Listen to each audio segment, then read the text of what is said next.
Numero 6, y squared minus 4y, and always what you should start with in any question that you do is check for a highest common factor.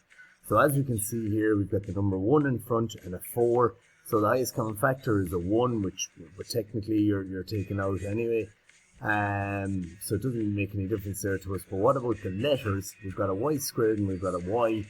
So we've got something in common here. We have a y here and we're going to have a y. So y is in common between both of those parts. So we definitely have a highest common factor. So that's where we're going to start. We're going to start by taking out the y. And taking out the y and just saying to ourselves then, y squared divided by y. Well, you have a choice of just either knowing it. Y squared divided by y is y, or you could say y squared divided by y 1, 2 minus 1 is 1.